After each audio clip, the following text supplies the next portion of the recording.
Merci donc la commission scientifique de la SRLF qui me permet d'être parmi vous et pour discuter un petit peu de ce sujet qui est un petit peu à 180 degrés du sujet préalable.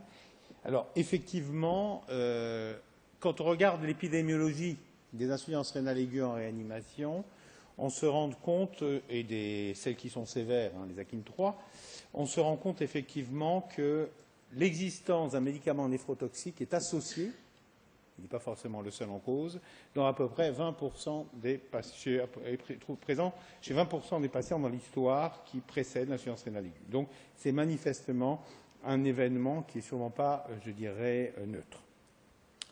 Alors, effectivement, pourquoi les médicaments sont si souvent en cause ou associés à l'insuffisance rénale aiguë, notamment en réanimation? Il y a des facteurs qui sont liés au rein, hein, puisque le rein voit passer 20%, je dirais, du débit ou 25% du débit cardiaque. Donc, forcément, il voit souvent passer des médicaments, beaucoup plus que des organes qui sont moins amenés à gérer l'homéostasie. Deuxièmement, c'est le seul organe qui est capable de concentrer. Et si vous prenez par exemple un débit de filtration glomérulaire de 100 ml/min, un patient qui pisse 1 litre par jour, c'est-à-dire 0,69 ml par minute, et un médicament qui est filtré et non métabolisé dans le rein, eh bien, au cours de son transit tubulaire, la concentration du médicament va passer à 100 sur 0,69, c'est-à-dire va être multipliée par 144 par rapport à la concentration plasmatique, ce qui fait du rein une cible bien sûr privilégiée pour la toxicité. Il y a probablement des facteurs qui sont liés aux patients, puisqu'on sait tous que nos patients sont vasculaires, ont souvent des insuffisances rénales préalables, et on sait également que souvent la maladie aiguë va décompenser l'hémodynamique intrarénale, donc sensibilisant le rein aux agressions. Enfin, nos patients ont des caractéristiques pharmacocinétiques qui sont changées et ils reçoivent beaucoup de drogues qui peuvent interférer entre elles. Et tout ça, je dirais, potentialise le risque d'insuffisance rénale aiguë en réanimation liée aux produits, aux différents néphrotoxiques. Donc, effectivement, ceci est rappelé là, en sachant que vous pouvez avoir des risques de surdosage liés à des estimations excessives du débit de filtration glomérulaire, que ce soit à partir, je dirais, de la créatininémie, que ce soit parce que, effectivement, vos patients vont avoir une augmentation de l'eau totale ou une diminution de l'eau totale, vous allez avoir des variations des fractions de médicaments qui sont disponibles.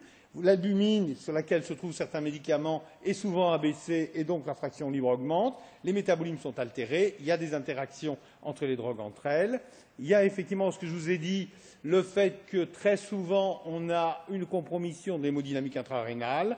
L'hyperbilirubinémie en soi, non seulement elle fausse effectivement l'outil que vous allez utiliser pour surveiller votre rein, mais en plus elle impacte parfois les fonctions tubulaires. Enfin, il y a la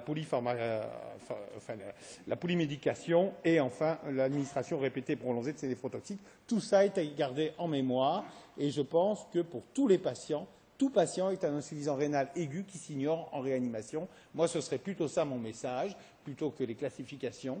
Et effectivement, on doit à tout prix se poser chaque fois la question, mon néphrotoxique est-il utile et comment je vais le manipuler?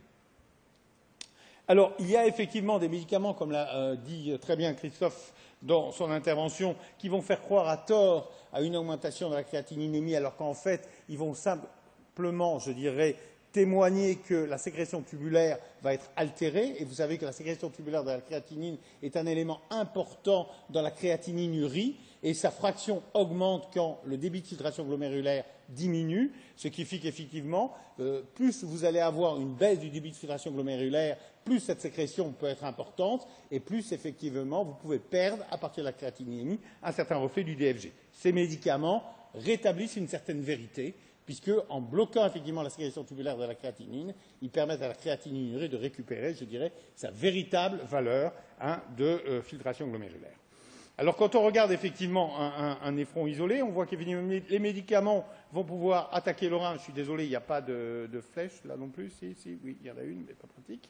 Donc, soit effectivement le médicament arrive par l'artériole afférente, il a la bonne idée de passer dans le tubule et il va attaquer le rein par le pôle urinaire, soit il continue à aller, je dirais, dans l'artériole afférente étant peu ou pas filtré et il va pouvoir effectivement attaquer le rein par le pôle basolatéral et rentrer dans la cellule tubulaire de l'autre côté. Il y a des polymorphismes génétiques qui sensibilisent plus ou moins les patients en fonction des récepteurs à certaines drogues. C'est surtout vrai pour les cytostatiques, mais pas exclusivement. Et enfin, ce que je vous ai dit, l'anse de Henle a la possibilité de faire réabsorber l'eau en descendant et le chlore en remontant. Et donc, vous avez des concentrations très importantes dans les zones les plus hypoxiques de toxiques et de médicaments qui peuvent s'accumuler. Enfin, n'oubliez pas qu'effectivement, ces zones-là vivent en hypoxie permanente et donc les moindres perturbations hémodynamiques vont avoir un impact majeur. Alors, rapidement sur cette diapositive, où se trouvent, je dirais, les victimes. La première chose, c'est qu'un agent peut avoir effectivement plusieurs impacts, et je dirais sur plusieurs compartiments, et que plusieurs médicaments peuvent partager la même cible. En gros, vous avez ceux qui vont agir sur le vaisseau, ceux qui vont agir sur le tubule proximal, ceux qui vont agir sur le glomérule, ceux qui vont agir sur l'interstitium, sur le tube distal, sur le collecteur, et enfin, il y a ceux qui ont la bonne idée de précipiter. Bon, tout ce qui est cristallurie et tout ce qui est glomérulopathie, je n'aborderai pas dans cette intervention.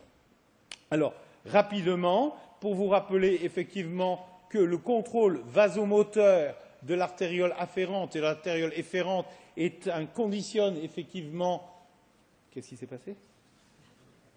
Conditionne effectivement la pression de filtration glomérulaire et donc est un déterminant majeur du débit de filtration glomérulaire. Et que si vous avez effectivement une vasoconstriction sur l'artériole afférente, vous allez diminuer cette pression et diminuer votre débit de filtration et asphyxier votre rein. Si vous avez une vasoconstriction sur l'artériole efférente, vous allez faire persister le débit de filtration, mais vous allez quand même asphyxier le rein. Vous savez qu'effectivement, quand le débit de filtration glomérulaire baisse, vous avez moins de sodium qui est apporté au niveau du tubule distal, et que dans ce cas-là, forcément, vous allez avoir un message qui va partir, avec des médiateurs comme les prostaglandines qui vont favoriser effectivement la vasodilatation de l'artériole afférente, alors que, inversement, quand vous avez des chutes du débit sanguin rénal, qu'il soit effectif ou fonctionnel, vous allez pouvoir mettre en jeu le système rénine-angiotensine-aldostérone. L'angiotensine 2 est un puissant vasoconstricteur des artérioles afférentes et efférentes, mais avec plus de récepteurs sur l'artériole efférente, et donc c'est par cette vasoconstriction qui va permettre de maintenir le débit de filtration glomérulaire dans les situations d'instabilité hémodynamique. Ceci, ça y est, je peux reprendre la main ou pas? Ceci pour vous dire que, effectivement, les anti-inflammatoires non stéroïdiens merci beaucoup, et les médicaments qui interfèrent sur l'acte rénine-angiotensine-aldostérone, chez le patient qui ont des perturbations d'hémodynamique intrarénale, vont avoir un impact majeur sur le pronostic, je dirais, de ce débit de filtration glomérulaire. Alors, je ne sais plus comment ça marche, je suis désolé, je suis perdu là. C'est bloqué. Bon.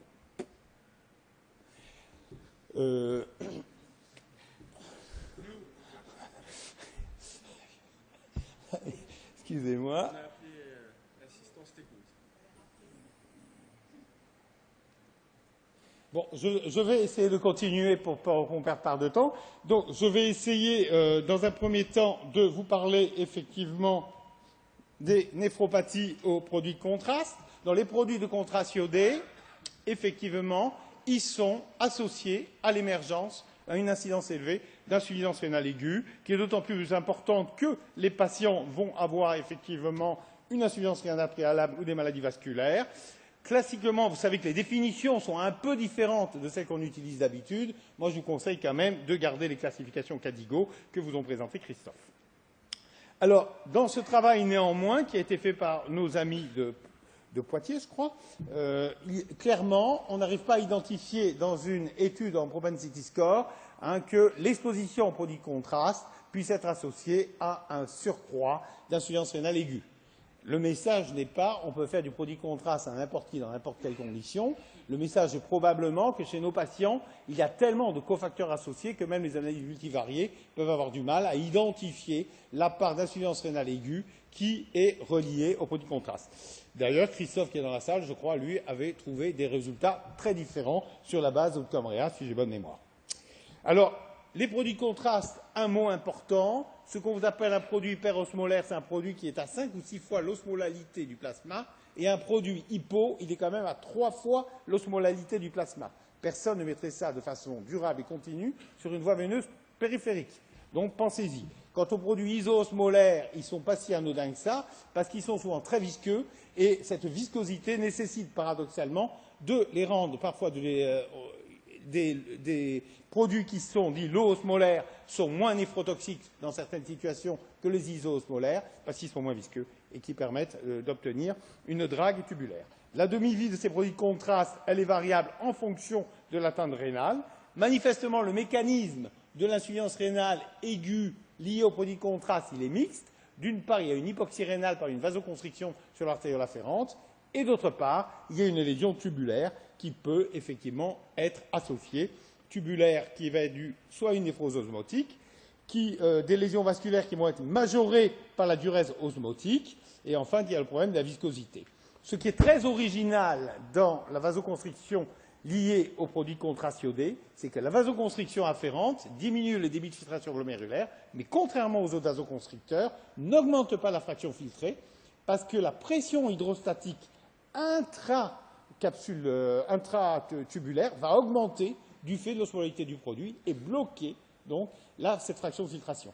Donc c'est un des rares mécanismes, une des rares situations où vous avez à la fois une diminution du débit de filtration glomérulaire et une diminution de la fraction filtrée.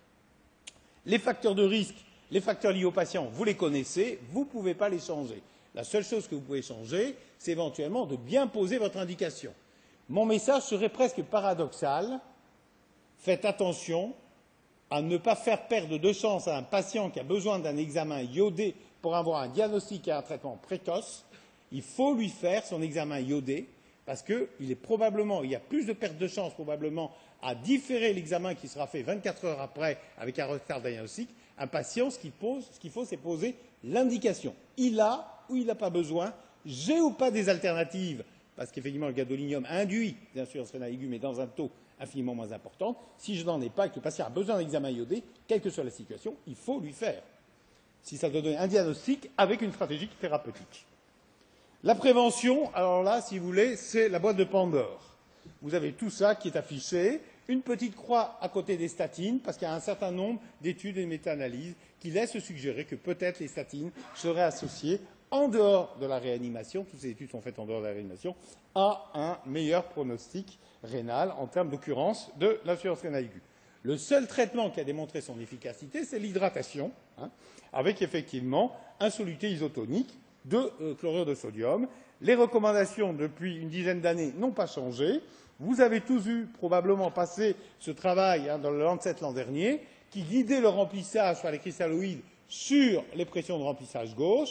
Clairement, le message, c'est que quand on reçoit plus de produits isotoniques que le produit base, que le groupe contrôle, on développe moins, effectivement, d'insuffisance rénale aiguë au produit de contraste. C'est-à-dire un tube contourné proximal qui voit passer plein de sodium, il est moins avide d'en réabsorber. Et comme il réabsorbe moins de sodium, il réabsorbe moins de produits de contraste. Voilà. Donc, clairement, actuellement, le message, c'est si vous avez une bonne indication pour un examen iodé, vous devez le faire, si vous n'avez pas d'alternative à cet examen iodé. Deuxièmement, vous devez hydrater vos patients, et plutôt plus que moins, avec plutôt des solutés de chlorure de sodium. Vous devez, dans la mesure du possible, mais ça c'est du bon sens, éviter les autres drogues néphrotoxiques, mais si vous en avez besoin, il faut les utiliser. Et enfin, la place du bicarbonate de sodium hypertonique, du 14 pour 1000, la place de la N-acétylstéine et la saldestatine, actuellement, c'est le domaine de la recherche clinique, et il y a plus d'arguments pour ne pas les faire que d'arguments pour les faire. En sachant que la plupart des études sur le bicarbonate ont été faites avec un bicarbonate isotonique, mais qu'il y a des travaux qui sont sortis, il y en a encore un récent par Praga dans NDT, qui montre que l'hypertonique à 14 pour 1000, mais là c'était 250 cc d'hypertonique contre 1000 de sérum phi, donc le rapport n'y est pas en termes de cristalloïdes, si je puis dire. Manifestement, le 14 pour 1000 ne faisait pas mieux que le sérum physiologique. La néphrotoxicité aux aminosides, ça c'est un néphrotoxique utile, les aminosides. Ce sont des tout petits antibiotiques, inférieurs à 1000 Dalton, qui sont libres dans le plasma, très faible volume de distribution, 0,3 litres kilo, d'accord. Ils passent avidement, effectivement, le filtre glomérulaire, certes ils sont cationiques, l'albumine a tendance à les retenir, mais ils passent quand même avidement, et comme ils sont cationiques, quand ils ont passé de l'autre côté, ils vont se coller sur le tubule contrôlé proximal parce qu'ils sont très cationiques. Et là, il y a une protéine qui est une mégaline qui les internalise, et où on tue effectivement la cellule proximale, où on altère les membranes. Alors effectivement, en pratique, l'insuffisance rénale aiguë aux aminosides, ça existe, c'est fréquent, ça survient dans la semaine qui suit, je dirais, l'administration des aminosides. Ça peut effectivement, c'est rarement anurique, ça peut être associé à des troubles de la concentration des urines ou à d'autres anomalies, je dirais, de réabsorption-sécrétion des cations et des anions, parce que vous pouvez altérer les récepteurs membranaires. Hein. Clairement, il y a des facteurs de risque qui sont identifiés, qui sont toujours les mêmes, l'hypovolémie, la maladie rénale préalable, la durée d'exposition. Ce qui est très important, c'est que le mécanisme d'absorption étant mégaline induit, c'est-à-dire pompe et énergie dépendant, il est saturable. Donc, autant donner beaucoup d'un coup et ne pas réexploser, puis ça va être l'air sous la courbe qui va compter. Une fois que la mégaline elle est chargée, on ne peut plus en prendre. Alors, dans ce travail de l'équipe de Bordeaux, on fait le tour de France, hein, et dans ce travail de l'équipe de Didier Gruson et d'Alexandre Boyer, on voit effectivement qu'eux n'ont pas été capables d'identifier les aminosides comme un facteur indépendant de l'insuffisance rénale aiguë en réanimation. Là encore, je pense qu'on est aux limites, je dirais, de la puissance, c'est-à-dire qu'il y a tellement de cofacteurs induits que les analyses multivariées ont du mal quand même à sortir les facteurs indépendants. Bon, on les trouve ici, ça n'apporte pas grand-chose. Ce qui est intéressant, c'est que quand on regarde effectivement par rapport à la durée d'exposition, on voit qu'en gros, c'est au bout d'une semaine que vous commencez à avoir une atteinte significative de la fonction. Or, actuellement, les stratégies de prescription de ces antibiotiques, c'est 1 ou 2 doses, en dehors de l'endocardite, hein, et effectivement, ça permet d'être en deçà de ce délai. Alors, comment prévenir? Eh bien, moi, il y a un message très fort, je pense, ça c'est très personnel comme avis, je pense que quand vous avez une insuffisance hépatocellulaire, là, il faut chercher un autre médicament. Parce que si vous mettez une insuffisance rénale aiguë aux aminosides là-dessus, vous allez enclencher un système compliqué à gérer. Dans tous les cas, il faut que vous ayez une pression de remplissage rénal importante. Je n'ai pas dit qu'il fallait obtenir la tamponnade rénale sur la veine, mais il faut quand même bien remplir l'artériole afférente. Bon, OK pour les conéphrotoxiques. Il faut les utiliser en dose unique à cause de la saturation et parce qu'ils ont un effet pic dépendant et en plus, même quand ils ne sont plus dans le plasma, ils restent sur leur cible. Donc, vous avez un effet post-antibiotique qui fait que quand il n'y en a plus qui circulent, le médicament agit encore. Donc, vous pouvez attendre qu'il soit à 0 pour les réinjecter. Je vous rappelle qu'en aucun cas la fonction rénale, qu'elle soit par excès ou par défaut, ne doit guider la dose de charge. Ce qui guide la dose de charge, un produit notamment qui est hydrosoluble, c'est le volume de distribution. Un aminoside qui passe de 0,3 litres-kilo à 0,6 litres-kilo en volume de distribution lors d'un état de choc septique, ça peut paraître négligeable. Ça veut dire qu'il faut doubler sa dose. Ou sinon, vous n'aurez pas le rapport pic sur CMI. Donc, quelle que soit la fonction rénale, un patient qui arrive en état de choc septique, vous doublez la dose habituelle et vous envoyez entre 8 et 10 pour la Janta et entre 20 et 30 pour la Micacine. Et vous obtiendrez d'emblée un rapport sur pic sur CMI qui va être efficace. Après, vous verrez, vous ne serez pas obligé de réadministrer probablement votre antibiotique.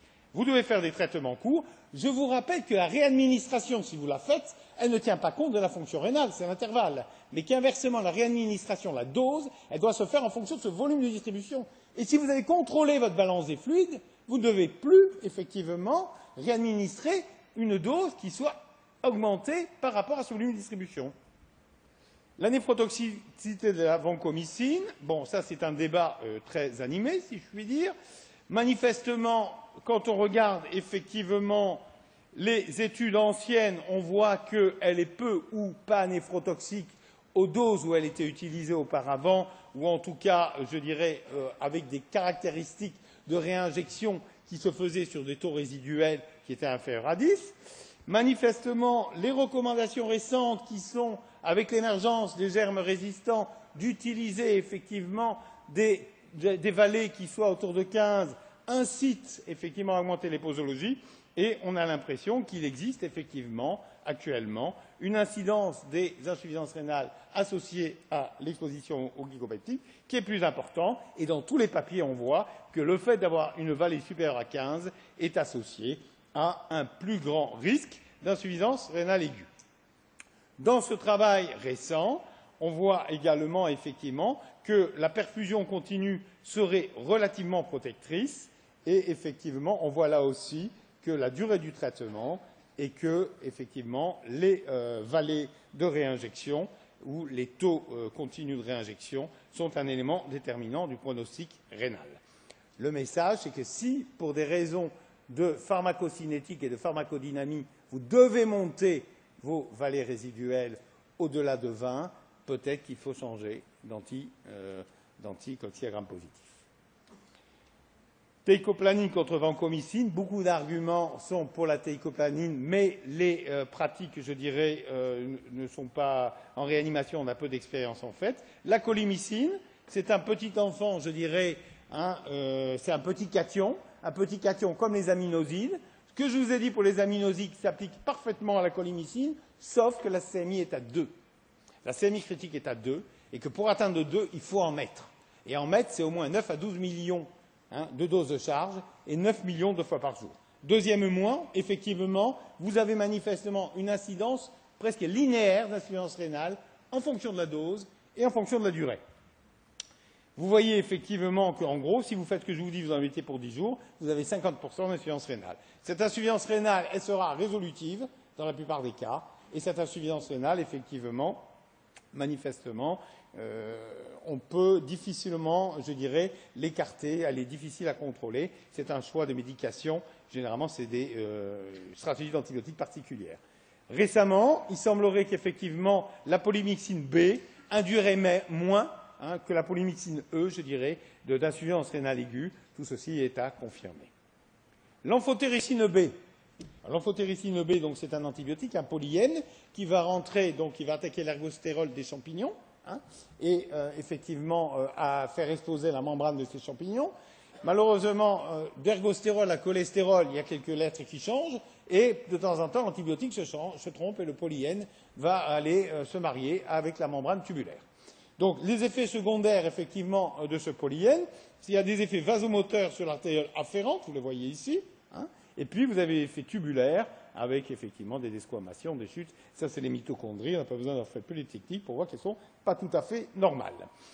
À la destruction cellulaire s'associent des lésions fonctionnelles, notamment en distalité, avec effectivement des pertes de pouvoir de concentration et des déperditions, je dirais, de cations. Les facteurs de risque sont toujours les mêmes. C'est intensité, c'est durée, c'est insuffisance rénale préalable et c'est déshydratation. Néanmoins, si elle est bien utilisée, c'est-à-dire avec une adéquate perfusion au pouce-seringue de façon durable, etc., les taux de néphrotoxicité sont infiniment moins importants et on chute de moitié la néphrotoxicité. Au point qu'on peut se demander, quand on utilise correctement cet antibiotique, si oui ou non, on a un gain quand on a choisi un polyène d'utiliser un produit véhiculé avec un lipide, puisque, semble-t-il, le taux de néphrotoxicité est autour de 6-8% pour des produits comme l'ambisome, et dans les études où l'amphobédéoxycholate est utilisé en continu avec une grosse hydratation et à des posologies quand même suffisantes, on a autour de 10% de néphrotoxicité. Donc, il y a une vraie question à ce niveau-là. Un mot sur les néphrites interstitielles immunoallergiques, pour dire qu'effectivement, les néphrites immunoallergiques, c'est 10 à 20% de l'ensemble des insuffisances rénales aiguës néphrologiques à la biopsie rénale. 2 tiers de ces néphrites immunoallergiques sont d'origine médicamenteuse et l'essentiel sont dus à des antibiotiques. Les mécanismes sont multiples, ce n'est pas l'objet de cette intervention. Ce qui est essentiellement intéressant, effectivement, c'est qu'elle survient en gros dans les 15 jours qui suivent l'exposition. Elle est rarement anurique, elle est souvent, mais pas obligatoirement, associée à des signes systémiques. L'éosinophilie, bien sûr, l'éosinophilurie et le rage cutané sont très évocateurs, mais leur absence n'écarte pas le diagnostic. Il faut aller en théorie sur la biopsie rénale pour en faire le diagnostic, c'est un autre débat. Clairement, quelle est la place des corticoïdes? Si c'est une néphropathie immunoallergique aux anti-inflammatoires, il n'y en a pas. Si effectivement c'est lié à d'autres médicaments, c'est très débattu, c'est très discutable, et il y a des éléments qui laissent penser qu'une introduction précoce permettrait de modifier le pronostic. Un coupable qui est méconnu, un serial killer de l'interstitium, c'est l'IPP. D'accord? Mes messages finaux, alors moi je suis un peu vieux, donc je ne vous proposerai que vraiment mesurer la créatininémie tous les jours et mesurer votre créatininurie si vous pouvez. Identifier les patients à risque et notamment les insuffisants hépatiques. Éviter, mais ça c'est un vœu pieux parce que si vous en avez besoin, mieux vaut associer un autre néphrotoxique utile pour la survie du patient qu'être content, perdre le fonctionnaire et garder la fonction. Optimiser, bien sûr, les conditions de précharge de cette artériole afférente sans induire de tamponnade sur la veine rénale. Probablement les alertes informatiques, probablement les prescriptions assistées par ordinateur peuvent aider à ne pas faire d'erreur. Un message clé pour les anti-infectieux, dosez. Mais si vous dosez l'anti-infectieux, dosez le germe. Quelle est sa CMI? Enfin, les biomarqueurs, c'est probablement du futur à réfléchir pour la recherche clinique. Je ne suis pas sûr que ça apporte des choses majeures, même dans cette indication. Et ça, ce serait ma phrase générale. Ne faites pas perdre de chance à un patient, en phase aiguë notamment, par un test diagnostique utile ou un médicament que vous estimez néphrotoxique que vous ne lui proposeriez pas.